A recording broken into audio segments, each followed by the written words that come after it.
गर्मी इतनी है कि हवा भी आग उगल रही है। माधव, जिसके पैर फटे हुए हैं और हाथ में एक पुराना कटोरा है, सड़क के किनारे चल रहा है। उसके शरीर पर जगह जगह चिथड़े लटक रहे हैं। वह सुंदरपुर के मुखिया ठाकुर जोरावर सिंह की हवेली के सामने रुकता है। दाता, कोई है?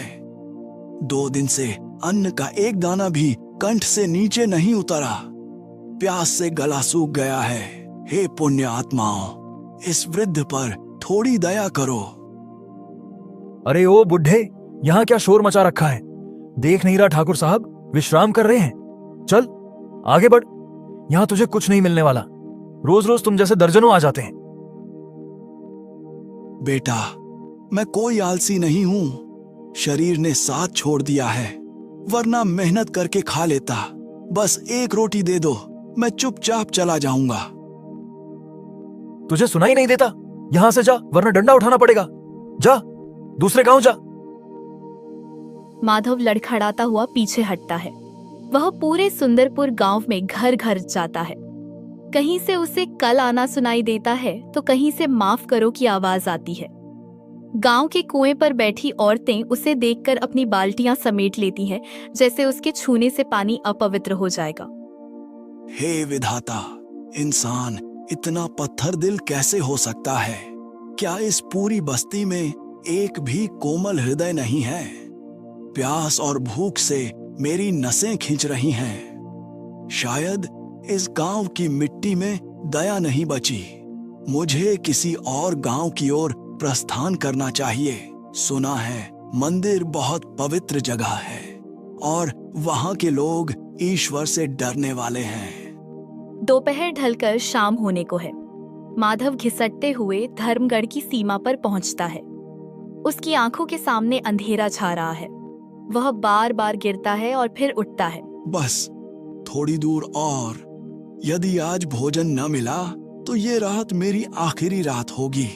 हे ईश्वर, लोग कहते हैं कि तू कण कण में है, फिर भूखे को भोजन क्यों नहीं मिलता? क्या तू भी अमीरों की ही सुनता है? तभी उसे दूर से एक मंदिर का सुनहरा शिखर चमकता हुआ दिखाई देता है। ढलते सूरज की किरणें उस पर पड़कर उसे दैवीय बना रही हैं। मंदिर से शंख और घंटों की मधुर ध्वनि गूंज रही है। माधव के चेहरे पर एक क्षीण मुस्कान आती है। वो देखो, साक्षात महादेव का मंदिर। मंदिर तो भगवान का घर होता है। वहां तो कोई भेदभाव नहीं होगा। वहां लड्डू होंगे, फल होंगे और सबसे बढ़कर वहां भगवान के भक्त होंगे जो मुझे खाली हाथ नहीं जाने देंगे। हाँ, मुझे वहां जरूर सहारा मिलेगा। मंदिर का प्रांगण अत्यंत भव्य है।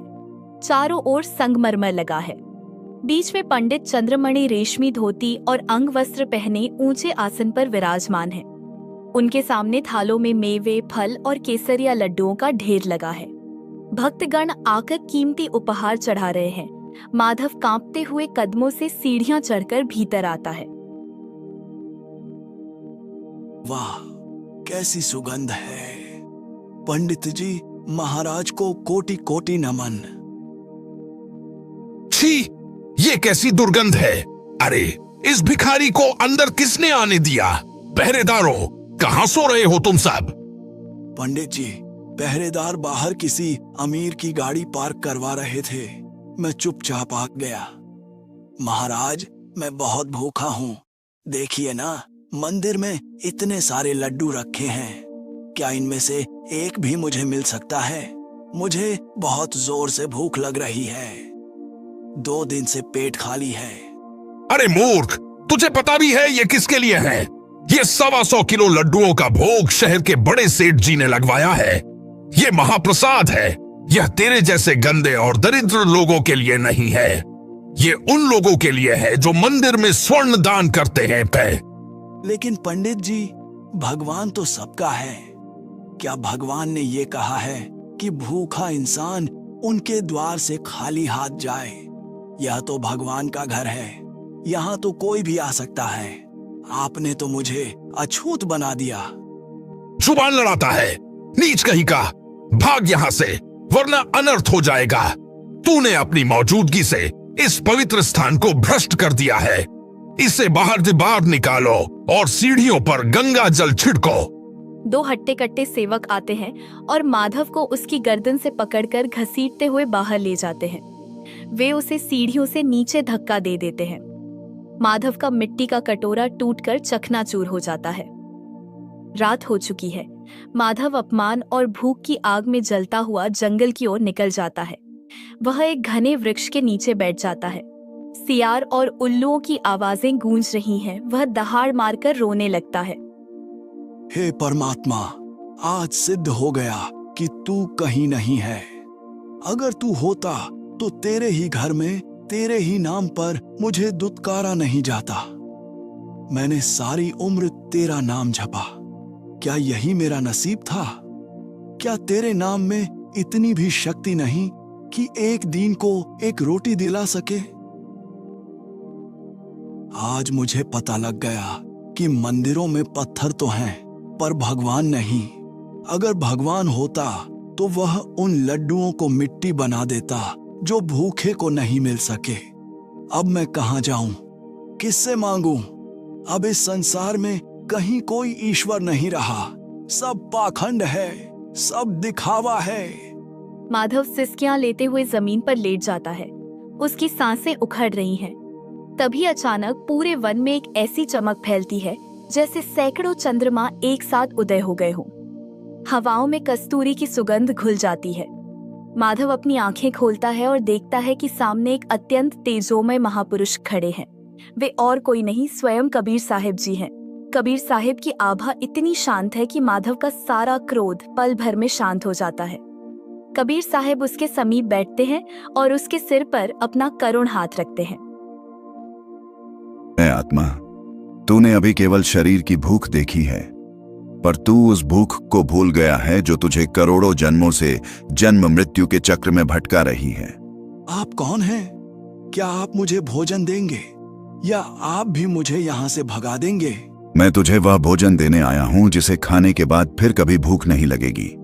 माधव सुन, तू जिस मंदिर से निकाला गया वह काल का जाल है। वहां भगवान नहीं, केवल व्यापार है। इस जन्म और मरण के इस दीर्घ रोग से 21 ब्रह्मांड के सर्व प्राणी ग्रस्त हैं। तू अकेला दुखी नहीं है। देख, जिसे तू सुख समझता है वह केवल धोखा है।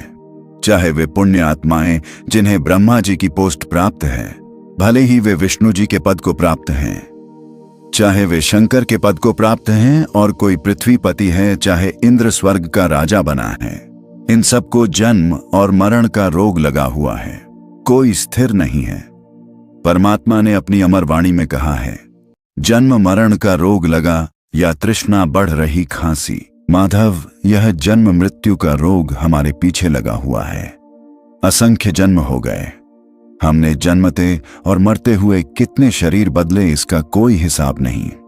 जिस समय भी मानव शरीर प्राप्त होता है तो हमारे को जो भी जिस समाज में जन्म हम प्राप्त करते हैं, उन्हीं क्रियाओं को, उन्हीं पूजाओं को हम बचपन से ही प्रारंभ कर देते हैं। हम भेड़ चाल में चलते हैं। जो दुनिया कर रही है वही हम करते हैं। और माया जोड़ने की हमारी जो वृत्ति है, स्वभाव है, यह सदा से बना हुआ है। हम पूरे जीवन में संग्रह करने पर लगे रहते हैं। तू रोटी के लिए तड़प रहा है, पर अमीर संपत्ति, कोठी, कार, फ्लैट और बैंक बैलेंस बढ़ाने के लिए तड़प रहा है। वह सोचता है कि मैं इसे और घना बना दूं। यह बुद्धि हमारी काल ने खराब कर रखी है। हमें आज तक तत्वज्ञान नहीं मिला। जिस समय तुझे तत्वज्ञान मिलेगा, यह पूरा संसार तुझे पराया दिखेगा, अपना नहीं दिखेगा। तुझे ऐसा लगेगा जैसे हमने यहाँ कुछ समय पास करना है, जैसे कोई यात्री सराय में ठहरता है। और यदि हम सही भक्ति करेंगे तो सतलोक चले जाएंगे, जो हमारा असली घर है। नहीं तो फिर वही 84 लाख योनियों का नर्क, कभी गधा, कभी कुत्ता, कभी कीट। माधव मंत्रमुग्ध होकर सुन रहा है। उसकी आंखों से आंसू बह रहे हैं, पर ये आंसू दुख के नहीं, ज्ञान के हैं।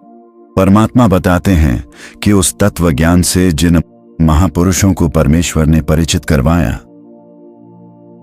उनका एक विधान है। परमेश्वर स्वयं प्रत्येक युग में आते हैं और अच्छी आत्माओं को मिलते हैं। वे उन दृढ़ भक्तों को अपने वास्तविक स्वरूप से परिचित कराते हैं। वे महापुरुष फिर अपनी अमृत वाणी में उस परमेश्वर का गुणगान किया करते हैं और उसी से प्राप्त तत्व ज्ञान के आधार से अपने भाई बहनों को, जो परमात्मा के ही बच्चे हैं, उन्हें जगाया करते हैं। कबीर साहिब कहते हैं, भागे ना बावड़े रहते भी सब जाही, बिन साहिब की बंदगी कहीं ठोर ठिकाना नहीं। माधव, जैसे ओस की बूंदें घास पर होती हैं, धूप लगते ही उड़ जाती हैं, वैसी ही तेरी यह आयु है। गरीबदास जी कहते हैं कि उस साहिब की बंदगी करो, वरना अंत समय में पछतावा ही हाथ आएगा। जो लोग पहले चले गए, क्या वे लौट कर आए? क्या उन्होंने तुझे बताया कि ऊपर यमराज के दरबार में उन पर क्या क्या जुल्म गुजरे? वे बेचारे कहां कहां भटक रहे होंगे। यहां जो आज राजा बना बैठा है, वह भी कल मिट्टी में मिल जाएगा, चाहे कोई पृथ्वीपति है या कोई अत्यंत गरीब। मृत्यु का समय सबका निर्धारित है। यह कड़वा सच हम भूल चुके हैं कि हमने एक दिन मरना है। जिस समय मनुष्य को यह याद रहेगा कि मृत्यु निश्चित है, उस समय वह यहां की बुराइयों से बचेगा।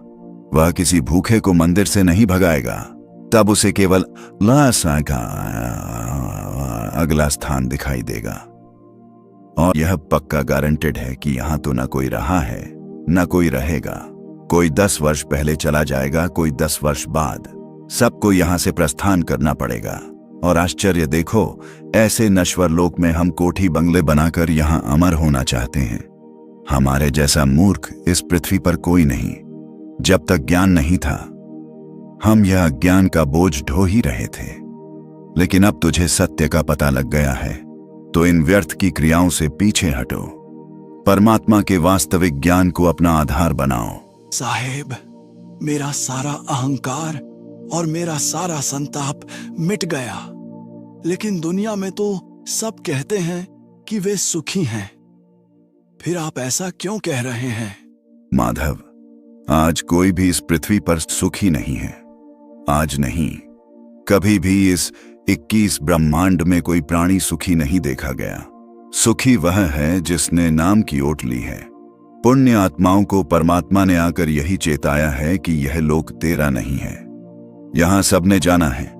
तू आज मंदिर के उन लड्डुओं के लिए रो रहा था, पर विचार कर, जिसने वे लड्डू दिए, क्या वह सुखी है?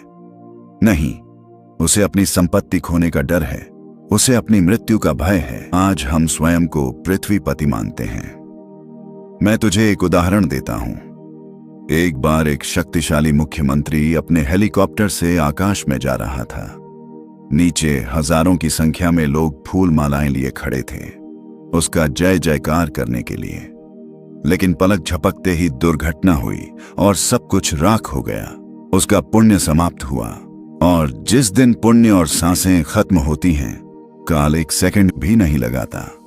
वह उसी समय वही कड़च कर देता है। परमात्मा कबीर जी हमें सावधान करते हैं, भाई काजल में और पाले पोसे, खूब लड़ाए लाड़, ना जाने इस देह की कहां खेंगे आड़। विचार कर माधव, कहां हम जन्म लेते हैं, कहां माता पिता हमें बड़े लाड़ प्यार से पालते पोसते हैं, हमारी हर इच्छा पूरी करते हैं, और अंत में न जाने इस देह की हड्डियां किस मिट्टी में जाकर दबेंगी या किस आग में जलेंगी, कोई नहीं जानता।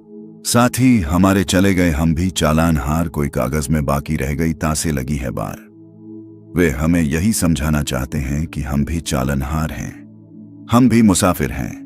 जब तक हमारे जीवन के कागज में कुछ सांसें बाकी हैं, तभी तक यह हलचल है। जैसे ही परमात्मा का बुलावा आएगा, एक पल की भी देरी नहीं होगी। जिनके कागज पूरे हुए वे चले गए।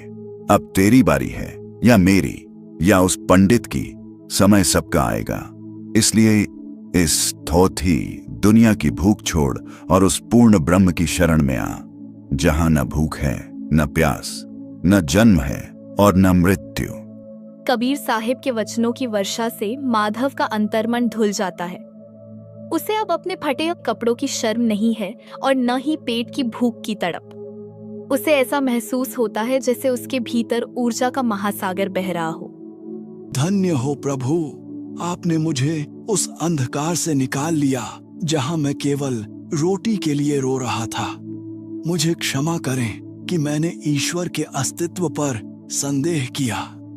अब मुझे समझ आया कि असली ईश्वर मंदिरों की दीवारों में नहीं, बल्कि आपके इन वचनों में है। साहेब, अब मुझे क्या करना चाहिए? क्या मैं वापस उसी मंदिर जाऊं? नहीं माधव, अब तुझे किसी के सामने हाथ फैलाने की आवश्यकता नहीं। जो सबका दाता है वह तेरे साथ है।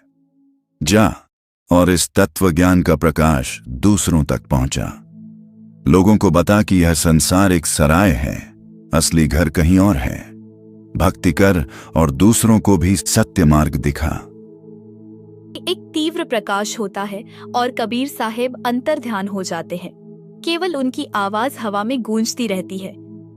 सत साहेब, सत साहेब। सुबह की पहली किरण फूटती है। माधव उसी वन से बाहर निकलता है। उसके चेहरे पर एक अलौकिक तेज है। वह फिर से धर्मगढ़ के उसी मंदिर के सामने से गुजरता है। वही पंडित चंद्रमणि बाहर खड़े हैं। क्यों रे भिखारी, कल तो बहुत शोर मचा रहा था, आज फिर आ गया लड्डू मांगने? नहीं पंडित जी, आज मैं मांगने नहीं, आपको कुछ देने आया हूं। आपके ये लड्डू और यह स्वर्ण तो यहीं रह जाएगा, पर जिस दिन आपके कागज पूरे होंगे उस दिन आपको बचाने वाला कोई नहीं होगा। समय रहते उस साहिब की बंदगी कर लीजिए, वरना 84 लाख योनियों का चक्र बहुत कष्टकारी है। पंडित सन्न रह जाता है। माधव बिना पीछे मुड़ मधुर स्वर में कबीर साहिब की वाणी गाते हुए आगे बढ़ जाता है। कबीरा खड़ा बाजार में सबकी मांगे खैर, न काहू से दोस्ती न काहू से बैर। उसने उसी जंगल में एक झोपड़ी बनाई और परमात्मा की भक्ति करने और अपना जीवन सुखपूर्वक बिताने लगा। दर्शकों, अगर आपको यह वीडियो पसंद आई हो तो इस वीडियो को एक लाइक करें और भी ऐसे ही नए नए वीडियो देखने के लिए इस चैनल को सब्सक्राइब नहीं किया हो तो सब्सक्राइब करके बेल आइकन प्रेस कर दें।